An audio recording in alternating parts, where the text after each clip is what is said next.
السلام عليكم ورحمة الله تعالى وبركاته. مرحبا بكم في درس جديد، الدرس الأول بالرياضيات الخاص بالسنة الأولى إعدادي. هنيئا لكم بنجاحكم وانتقالكم من السنة الابتدائية إلى من القسم الابتدائي، يعني السنة السادسة إلى السابعة اللي كتقولوا السابعة الأولى إعدادي. إذا هناك اختلاف طبعا، غادي تلقاو أنه كاين بزاف المواد ماشي كما مولفين في الابتدائي، عربية فرنسية، ما عليناش كلشي غادي تولفوه. نبداو نتعرفوا على العمليات على الأعداد الصحيحة والأعداد العشرية، وباش نشرحوا هذه الأمثلة اختارينا 4.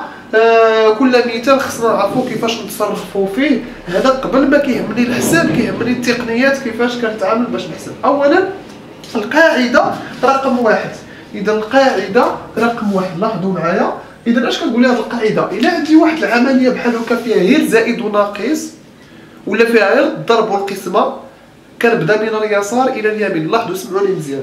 اذا كاينه زائد وناقص، ما كاينش شي في ولا شي قسمه، ولا بعض المرات كتلقى في والقسمه وما كتلقاش زائد وناقص. ما عليناش. الا كانت زائد وناقص في هذا المثال هذا اللي كتشوفوا فيه الان، ما كانش لا ضرب لا والو، كنبدا من اليسار الى اليمين. كنمشي بكل بساطه كنحسب هاد جوج الاولين. 2.5 زائد 11 هي شحال؟ هي 13.5. لاحظوا جمعت هاد الجوج، كنمشي بشويه بشويه وكنهبط هاد الشيء هنا. اذا ناقص 3.5 زائد 0.5 زائد 3.7 ناقص 9 ناقص 1.5.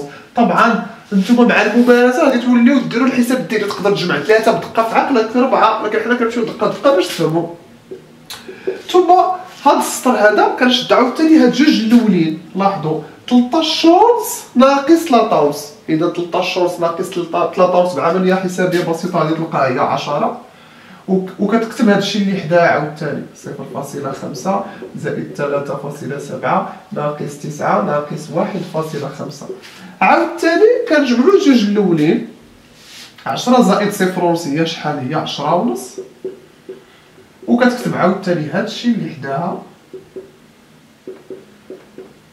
ثم كتجمع عاوتاني جوج الاولين. اذا هنايا 7 5 12 14.2. كنظن ان العمليه ترى عارفينهم. كنقولوا 10.5 زائد 3.7. اذا كنجمع 5 زائد 7 12. اكتبوا اثنان واحتفظوا بواحد. 1 زائد 3 4 1 14، والفاصله كنهبطها ديالك. اذا 14.2. اذا هادو اشياء شفتوهم نتوما في الابتدائي، ما عليناش كنفكروكم بهم عاوتاني. وكنهبط هادو اللي حداها. اذا ناقص 9 ناقص 1.5. ثم عاوتاني كنكمل الحساب ديالي. 14.2 ناقص 9 هي نعم. اذا 14 ناقص 9 14.2 ناقص 9 هي 5.2 ناقص. اذا لاحظوا هذه حسبتها عمليه ناقص وكنهبط هذه حداها ناقص 1.5. اذا ثم واخيرا كتبقى لي اخر عمليه 5.2 ناقص 1.5. لاحظوا 2 ناقص 5 لا يمكن. اذا كنديروا واحد هنا واحد هنا. 12 ناقص 5 7. 5 ناقص 2 3، وكنهبط الفاصله. اذا 3.7. وفي الاخير هذا الخير كله اللي كان هنايا النتيجه ديالته هي 3.7. نتمنى انكم فهمتوا مزيان. الا درتو بوز وحسن عاودتوا العمليه بوحديتكم باش تشوفوا واش غادي تخرج لكم 3.7 ولا لا. مزيان. اذا انتقلوا الان الى العمليه الثانيه اللي هي فيها الضرب وفيها الجمع وفيها الطرح، يعني فيها اشياء كثيره.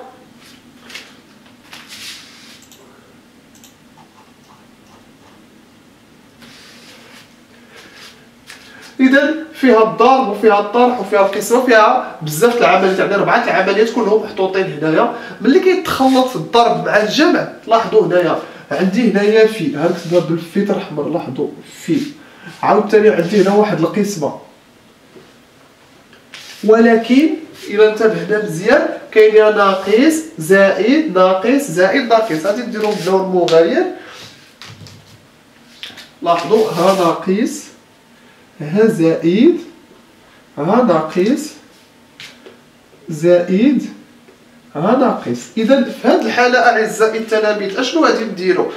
كنديرو الاولويه للضرب والقسمه. كنبداو بالضرب والقسمه، ماشي كنديرو بحال هكا كنبداو من اليسار الى اليمين بهذه الطريقه، لا.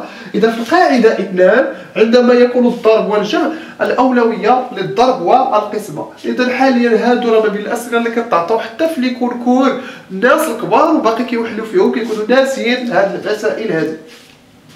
اذا اشنو كندير انايا في هذه الحاله؟ كنعاود نكتب هذا الشيء كما هو، ولكن هادو كنحسبهم. لاحظوا 22 ها هي كما هي ناقص 2.5 وهذه كنحسبها حيت الضرب هو الاول كيتحسب ابار، يعني 7 في 2 شحال؟ 14. كنكتب 14 كنحط عاوتاني ناقص 11 زائد 8 عفوا.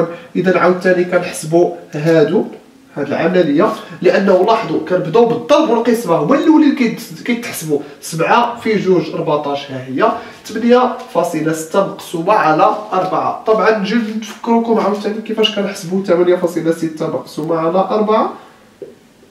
8 شحال فيها من 4؟ فيها 2 والباقي 0. 2 في 4 8. 8 ناقص 8 0. غنزيدو ب6، وملي كنزل ب6 كنلقى الفاصله كنزيد الفاصله هنا صافي. اذا 6 شحال فيها ديال 4؟ فيها 1 4. اذا 1 في 4 4. 6 ناقص 4 كتعطيني 2. اذا والباقي 2، ولكن يمكن لي نهبط بصفر. هادشي راه شفتو في الابتدائي، وحيت هنا راه بحال الا كاينه 8.60 كنهبط بهاد الزيرو. 20 لاحظوا 20 شحال فيها من 4؟ فيها 5. 5 في 4 20. 20 ناقص 20 0. اذا اعزائي التلاميذ خصكم تحفظوا جدول الضرب، لانه هنا ما بقاش مازال داك اللاعب ولا راه ماشي غيبقى تابعك الاستاذ ديما بالعصا واجي واش حفظت جدول الضرب ديال 2 و 3. اذا خاصك تحفظ، لان هذا الشيء راه كيولي بديهي خصك تعرف ليه. اذا في هذه الحاله 8.6 مقسومه على 4 هي 2.15. اذا كنحاولوا نعطيكم امثله شامله. ثم كندير ناقص ناقص 1.5. لاحظوا هذه دابا تهنيت من الضرب والقسمه ولات عندي كي بحال الحاله رقم 1. اذا في هذه الحاله كنبدا من اليسار الى اليمين، من اليسار ماذا؟ الى اليمين. اذا نفس الطريقه كنجمع جوج الاولين. 22 ناقص 2.5 هي اذا 22 ناقص 2 هي 20. طبعا هي 19.5. اذا كنكتب 19.5 وكنعاود نكتب هذا الشيء كله حداها. زائد 14 ناقص 11 زائد 2.15 ناقص 1.5. ثم كنمشي عاوتاني نحسب هاد الجوج الاولين. 19 زائد 14. اذا هنا في هذه الحاله فاصله 5. 4 9 اييه 13. 1 زائد داك 1 هي 33.5. اذا عمليه بسيطه راه نتوما عارفينها. نعاودو نديروها الناس اللي باقي خايفين وكيقولوا باقي هذا الشيء نسيناه. لاحظوا كان الفاصله تحت الفاصله هنا 14. اذا كنديروا 14 هنا الاحداث الصحيحه هنا والاعداد العشريه هنا. اذا بحال هنا عندنا 14.0. 5 زائد 0 5. 9 زائد 4 13. 1 زائد 1 2 زائد 1 هي 3، وبالتالي 33.5. وكنكتب عاوتاني هذا الشيء كله حداها.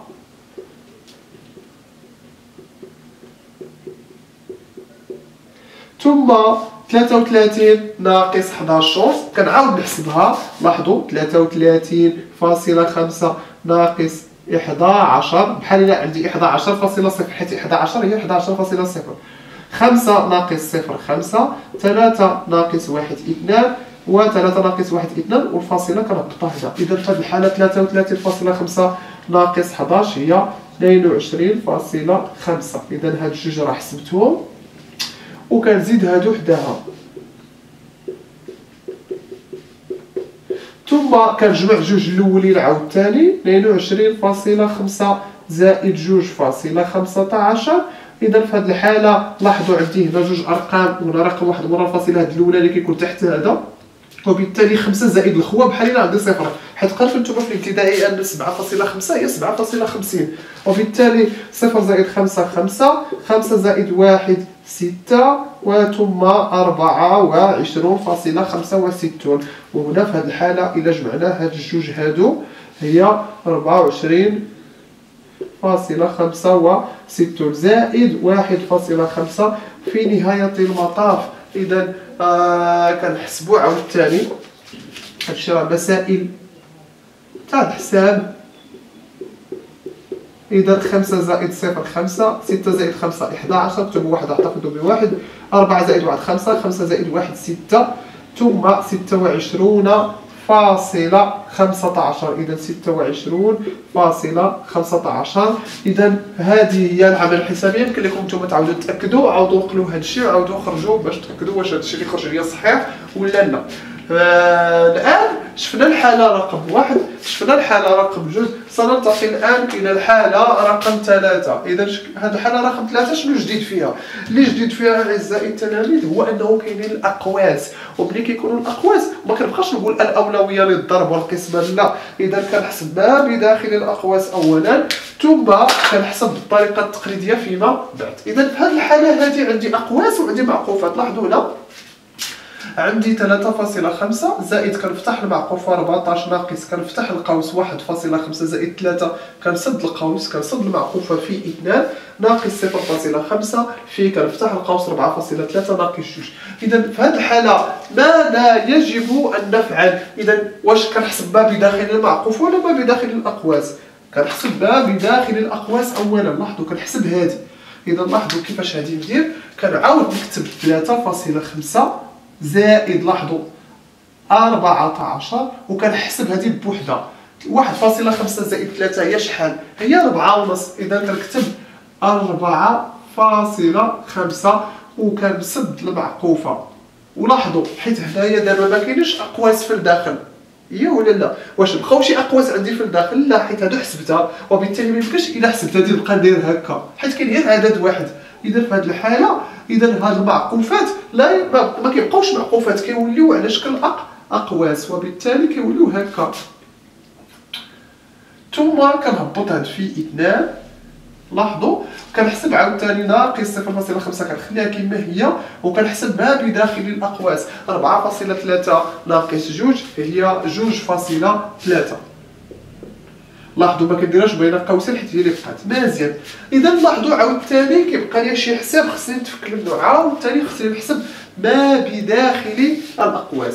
اذا كندير 3.5 كنحسب عاوتاني هذه 14 ناقص 4.5 هي 9.5. نعم إذا 9.5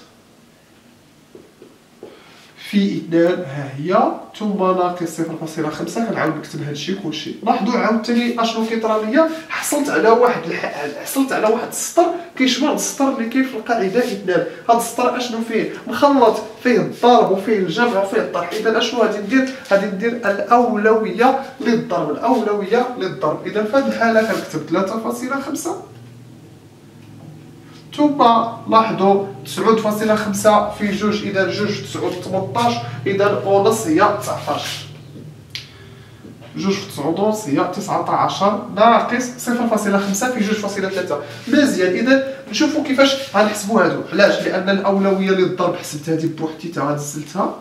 إذا خصني نحسب عاوتاني هذه بوحديتها ونزلها هنا باش نحسبها. فإذا كنمشي للوساخ ديالي وكنمشي نحسب 0.5 في 2.3.